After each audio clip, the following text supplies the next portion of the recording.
Bonjour à tous et bienvenue au Jardin de Luchan pour une nouvelle vidéo sur le jardin. Aujourd'hui je vais vous parler des haies. Alors en effet, si vous venez d'acheter une maison et que vous souhaitez installer des haies, ça peut être tout simplement pour se cacher des voisins, ça peut être également pour cacher un élément inesthétique, ça peut être également pour vous protéger des vents dominants, parce qu'il faut savoir qu'une haie qui fait 1 mètre de hauteur filtre les vents sur 10 mètres linéaires, donc c'est quand même pas inintéressant.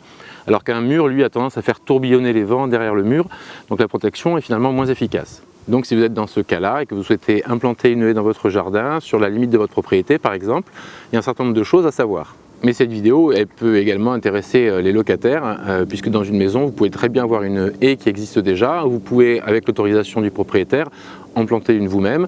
Donc il y a toujours la même chose, des petites erreurs à éviter, et puis des choses à savoir sur l'entretien par exemple.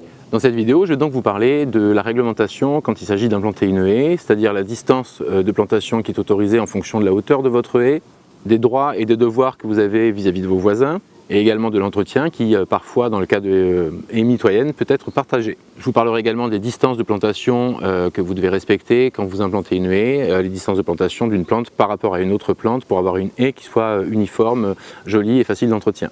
Et enfin, je vous donnerai quelques conseils sur la plantation de la haie, comment préparer le terrain et comment planter effectivement. Si vous décidez d'implanter une haie dans votre jardin, sur la limite de votre propriété, il se peut qu'il y ait déjà des règles applicables dans votre commune avec le plan local d'urbanisme. Donc avant toute chose, renseignez-vous auprès de votre mairie pour savoir s'il y a des règles ou des choses particulières à respecter. S'il n'y a pas de réglementation locale, sachez qu'une haie qui mesure jusqu'à 2 mètres peut être plantée à 50 cm de la limite de votre propriété. Si en revanche la haie que vous implantez ou les végétaux que vous implantez vont dépasser 2 mètres, à ce moment-là vous devez les planter à 2 mètres de la limite de la propriété. Alors faites attention toutefois à ces histoires de 50 cm parce qu'une haie ça pousse, il va falloir la tailler et il faut la tailler de tous les côtés. Donc la partie qui est vers chez vous, il n'y a pas de souci, les côtés éventuellement il peut ne pas y avoir de souci, mais n'oubliez pas que vous aurez la partie arrière à tailler également. Et donc si vous ne voulez pas avoir besoin d'aller chez votre voisin pour tailler la haie, à supposer que vous soyez en bon terme avec votre voisin, pensez à laisser un espace suffisant de façon à pouvoir intervenir sans problème. Si votre haie est mitoyenne, c'est-à-dire qu'elle est à cheval sur les deux propriétés, l'article 666 du Code civil impose que l'entretien soit partagé entre les deux propriétaires ou les deux locataires de chaque parcelle. Donc essayez de vous mettre d'accord avec votre voisin pour savoir quelle est la hauteur que vous allez choisir, parce que dans ce cas-là, il n'y a pas de limite de hauteur particulière, et qui va faire l'entretien de la haie à quel moment. Et si vous décidez de faire appel à un professionnel pour tailler la haie, les frais seront également partagés. Si un des deux propriétaires décide de supprimer, de détruire la haie, il a le droit de le faire jusqu'à la limite de sa propriété, mais dans ce cas-là, il doit à la place construire un mur. Donc il se peut aussi que votre haie ne soit pas mitoyenne, c'est-à-dire qu'elle est implantée sur votre terrain, normalement donc à plus de 50 cm ou à plus de 2 mètres suivant la hauteur de vos végétaux. Donc là l'entretien, la taille sont à la charge uniquement de la personne qui occupe le terrain, que ce soit le propriétaire ou le locataire, parce que c'est toujours la personne qui occupe le terrain qui est censée faire l'entretien. Donc si vous avez une haie qui est plantée à 50 cm minimum mais qu'elle dépasse les 2 mètres, votre voisin peut vous demander de la rabattre et de la ramener à la hauteur réglementaire de 2 mètres. Dans le cas de végétaux qui ont été plantés il y a plus de 30 ans, à ce moment-là, ces végétaux sont protégés. C'est ce qu'on appelle la prescription trentenaire. Donc pour ça, il faut faire appel à des experts pour estimer ou avoir un document qui prouve que la haie a été implantée il y a plus de 30 ans, de façon à ce qu'elle puisse rester en l'état. Si des branches dépassent de votre côté, sachez que vous n'avez pas le droit de les couper. Donc vous pouvez demander à votre voisin de le faire, ou pareil, si ce sont des branches du voisin qui dépassent chez vous, vous n'avez pas le droit de les couper, mais vous pouvez exiger de lui qu'il le fasse et qu'il entretienne correctement ces végétaux. Alors bien sûr, cette règle ne s'applique pas si vous êtes mis d'accord, alors un accord écrit avec votre voisin, pour l'autoriser à couper les branches qui dépassent dans son terrain, ou inversement pour vous couper les branches qui dépassent chez vous. En revanche, si des racines de vos végétaux dépassent ou ressortent chez le voisin, là il a le droit de le couper. Alors c'est peut-être bien d'en discuter parce qu'un végétal dont vous coupez les racines va forcément se retrouver un petit peu affaibli et il peut même dépérir et en mourir. Si ce sont des arbres fruitiers qui sont plantés en limite de propriété et que des branches dépassent sur le terrain voisin, votre voisin n'a pas le droit de cueillir les fruits dans les branches. Par contre, il a tout à fait le droit de ramasser les fruits qui sont au sol et de les garder pour lui. Alors si vous voulez être en bon terme avec vos voisins et pas vous fâcher, ça peut être aussi une idée sympa de partager en lui disant écoute, voilà, j'ai des cerisiers qui dépassent sur ton terrain, fais-toi plaisir, serre-toi, et comme ça permet de de vivre en bonne entente. Alors comme je vous le disais, c'est toujours au locataire d'entretenir les végétaux qui sont chez lui, donc que ce soit la tonte du gazon, que ce soit l'élagage des arbres, l'écheniillage ou la taille des haies. Donc vous êtes tenu de le faire, c'est l'article 87-712 du 26 août 87, je l'ai noté parce que forcément je ne l'ai pas retenu par cœur. Si jamais au moment où vous partez, le propriétaire constate que la haie n'a pas été entretenue, il peut retenir une partie de votre caution pour faire appel à un professionnel par exemple pour tailler cette haie. Alors bien sûr, ce constat il sera fait entre le moment où vous êtes entré dans les lieux et le moment où vous serez sorti des lieux, donc faites attention éventuellement à prendre des photos ou à bien le préciser sur l'état des lieux d'entrée et sur l'état des lieux de sortie. Une haie, bien sûr, ça doit être taillé, quelle que soit la haie. Vous pouvez avoir besoin, si c'est une haie taillée au cordeau ou une haie libre, vous aurez besoin à certains moments d'intervenir. Évitez d'intervenir entre le 1er avril et le 31 juillet, parce que c'est à ce moment-là que les oiseaux nidifient et c'est leur période de reproduction. Donc afin de les préserver et de leur laisser un gîte convenable, intervenez soit avant, soit après. Bien, donc maintenant vous êtes chez vous, vous allez planter votre haie, vous connaissez toute la petite réglementation, vous avez pris l'apéro avec le voisin, vous avez fait connaissance. Donc c'est le moment de se mettre à prendre la pioche, la pelle et de planter la haie. Alors on trouve un peu partout des distances de plantation qui sont préconisées. Il est bien évident qu'en général, tout ce qui est pépinière, revendeurs de plantes vont plutôt vous conseiller de les planter assez serrés, l'intérêt étant forcément de vendre plus de plantes. C'est pas toujours forcément facile à respecter si on veut avoir une haie qui soit facile d'entretien et des végétaux qui se développent correctement. Quand on évoque la distance de plantation, on mesure depuis le tronc d'un arbuste au tronc de l'arbuste suivant, ou si c'est quelque chose de buissonnant, depuis le centre du premier arbuste au centre de l'arbuste voisin. Alors c'est difficile de vous donner quelque chose de général, puisque ça va dépendre beaucoup du type d'arbuste que vous allez choisir. Il y a des arbustes qui se développent beaucoup plus de façon fastigiée, c'est-à-dire colonnaire, en hauteur, d'autres qui vont avoir un port beaucoup plus étalé. Donc il va falloir prendre tous ces facteurs en considération pour calculer l'espacement correct. Comme je vous le disais tout à l'heure, si vous cherchez des renseignements sur les distances de plantation entre chaque arbuste sur internet, souvent, moi j'ai regardé un petit peu avant de faire ce sujet, j'ai vu souvent 60 à 80 cm entre chaque pied, ce qui me paraît franchement pas beaucoup, pour être honnête. Parce que forcément, une plante, elle va grandir, elle va pousser, et puis certains arbustes, je vous l'ai dit, peuvent prendre beaucoup d'ampleur, peuvent faire jusqu'à 3 mètres d'envergure, donc à quoi bon les planter aussi serrés ? Le seul risque que vous avez, c'est que les plantes n'aient pas vraiment la place de se développer correctement. En plus, plus les plantes sont proches, plus il y a de concurrence au niveau racinaire pour l'eau et pour la nourriture.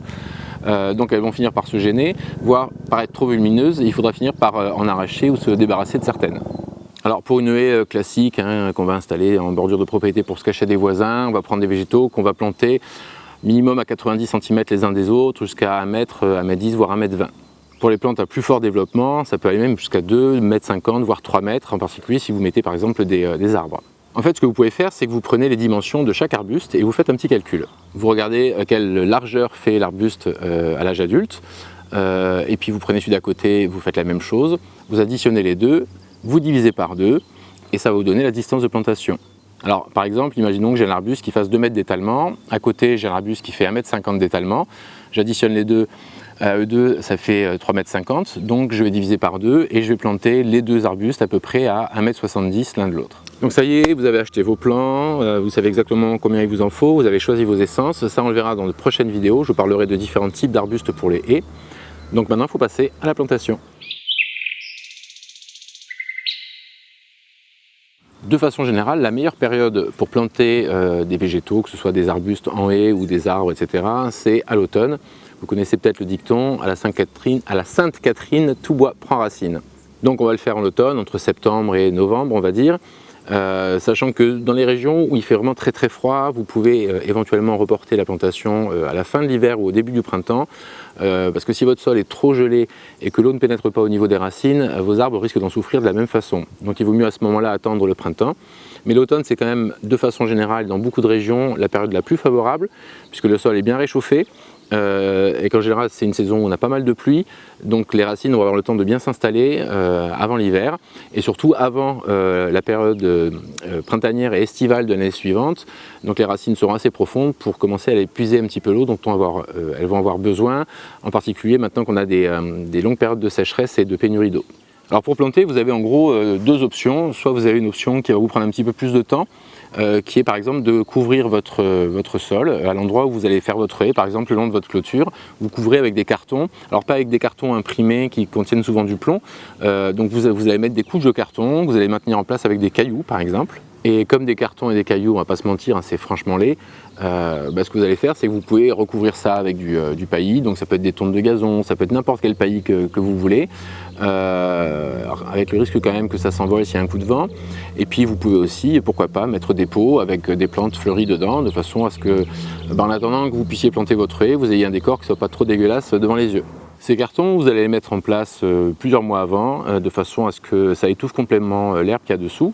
Et puis quand vous allez les enlever, vous aurez une terre qui est propre et qui est prête à être travaillée facilement. La deuxième solution, la deuxième option est plus rapide, mais elle est également plus sportive. Donc vous allez commencer par décaper la bande sur laquelle vous voulez implanter votre haie.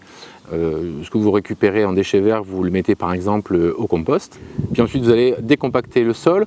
Alors le décompactage, vous pouvez le faire soit à la bêche, soit éventuellement au motoculteur.